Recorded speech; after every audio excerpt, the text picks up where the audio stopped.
YouTubers, it's Nurse Jack, Nursing the Truth, and now I'm back on my part 2 series that the book of Revelation is nothing more than the prophecy of Thoth. So I'm reading from the Asclepius tablets, and that were translated in the 1920s, and that also was in the Hermetica. So now let's start reading on part 2. I'm going to skip some of the lengthy paragraphs that we're talking about the cosmos, and now I'm going to start with this. God alone stands unmoved, and with good reason, for he is self-contained and self-derived, and wholly self-centered, and in him is no deficiency or imperfection. He stands fast in virtue of his own immobility, nor can he be moved by any force impinging on him from without, seeing that in him are all things, and that it is he alone that is in all things, unless indeed one should presume to say that he moves not in time but in eternity.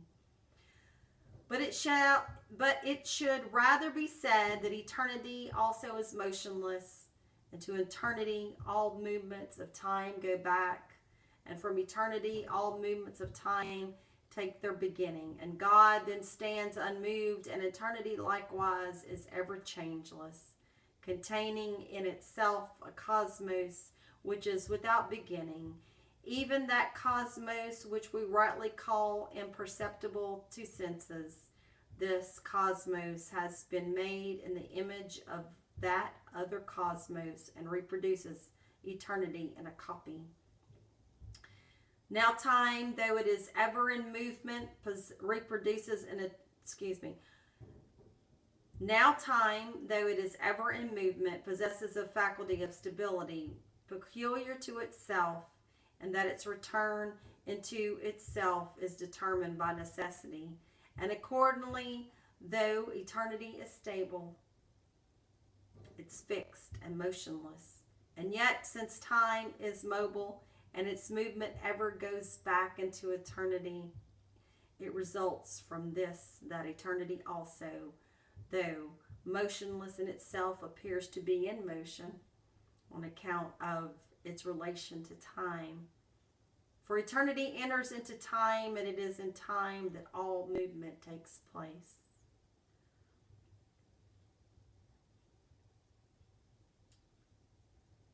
The being then of which I speak, whether it is to be called God or eternity or both, and whether God is in eternity or eternity is God, or each in the other, this being, I say, is imperceptible by sense.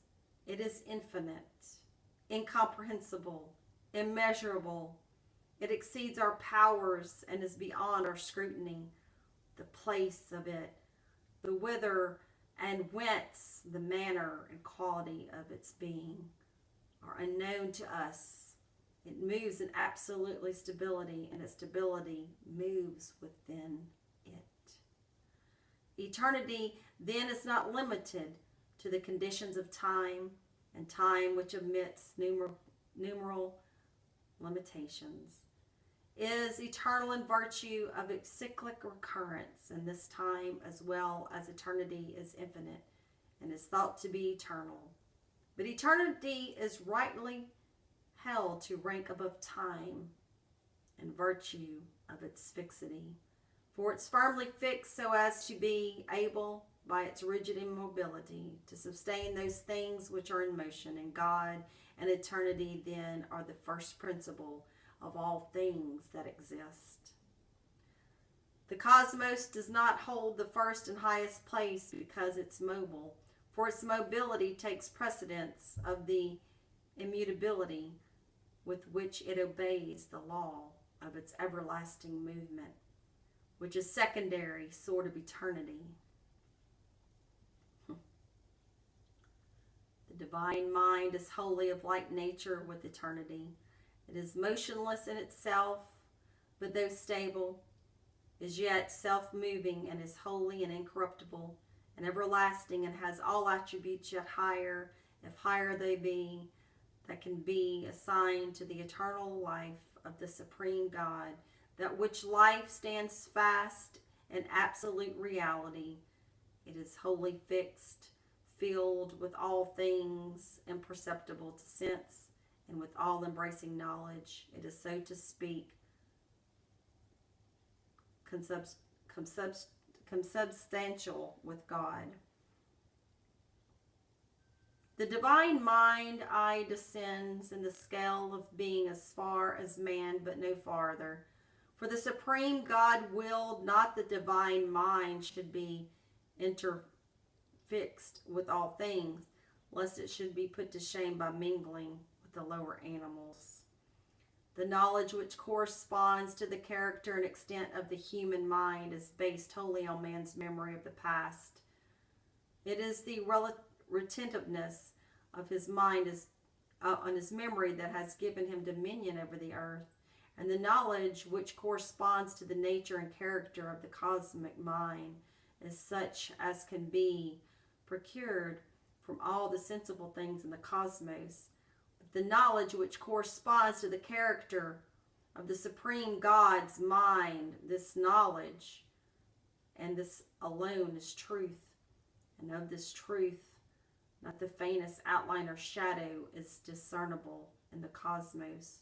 For where things are discerned at intervals of time, there is falsehood, and where things have an origin in time, their errors arise.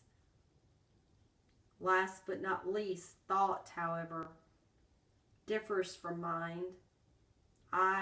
In this respect, that our thought attains by mental effort, to the kind of knowledge which corresponds to the character of the cosmic mind, and having come to know cosmic things. It further attains to a knowledge of eternity and the supracosmic gods, and thus it comes to pass that we men see as though dark mist the things of heaven, so far as this is compatible with the conditions of the human mind. Our powers, when we aspire to the sight of things so high, are limited by narrow bounds. But great is man's happiness when he has seen that vision. You see, Scopapius, how lowly is our station, and how lofty are the things of which we treat. But to thee, O God supreme, I give my thanks that thou hast shed on me the light whereby I see.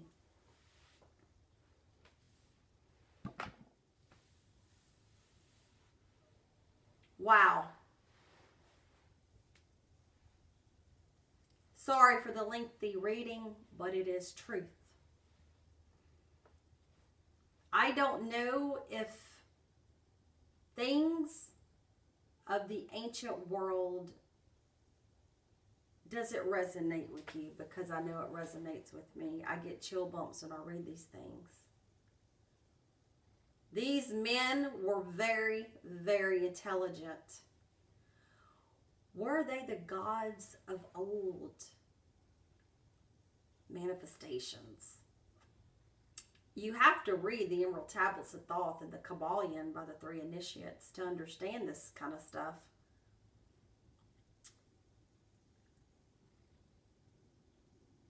Light will always win over darkness.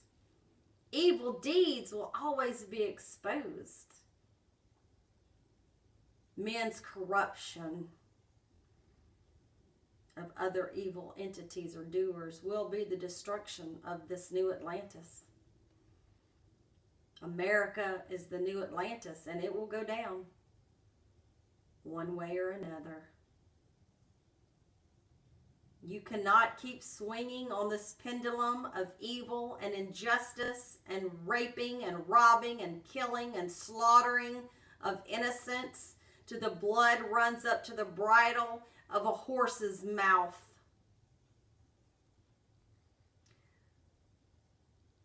This God of the universe will not keep looking down, and the energies of Mother Gaia will not keep putting up with this. Have you not looked at the news as of the other day? Have you seen the mudslides and the rivers running over in Los Angeles, California? Will the lost city of Atlantis rise beneath the ocean waves, as Thoth talks about, when each other and their brother kills each other and there is hardly nothing left? And then the great gods of justice will come out and prevail and will say, brother, stop slaying your brother. Are these myths and legends? Can we really believe this Bible? But if we are to put our life on this, we have to find the original documents that stand firm on this. Why can't we not believe our ancient ancestors? Because I'll call on them. I'll call on them anytime I want to. You see, have you been calling on them? They are alive. It's their spirit. Their flesh is dead. Their spirit is alive and well. You call upon them. Their vibration from their name, their energy. Call upon them and see if things don't start happening. Call upon the great divine ancestors. The name. There's power in the name. Haven't you already heard that before? And they knew this. The vibrations. Try it. So until next time, my brothers and sisters, you know who you are. We know where things were stolen from, and we know that that wonderful country over there has been stolen and has been taken and has been ransacked. The people of today have no idea of the holy ground that they're standing on. But I did. I did. I have been there. And it resonated with me. So, on another note, I'm going to let you go for now. Let this sink in. Always meditate on your ancestors.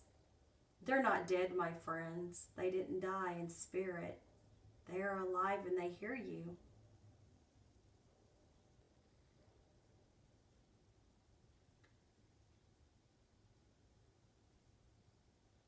It's not going to the grave and trying to dig them up from the grave. That's no good. That's crazy to dig up a coffin.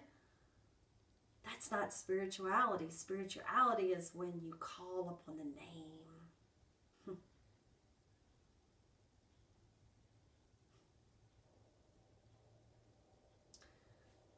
Hope this has been another informative video. Didn't mean to keep you too long. If there's any questions that you want to be answered, go ahead and comment. If there's something else you'd like for me to talk about, comment. People that don't want to comment any nice things, but they want to troll and call me a blasphemer and whatever else, don't comment. Only nice things need to be said on my channel. So thank you so much and have a wonderful evening, guys, and we'll probably see you tomorrow. Hotep.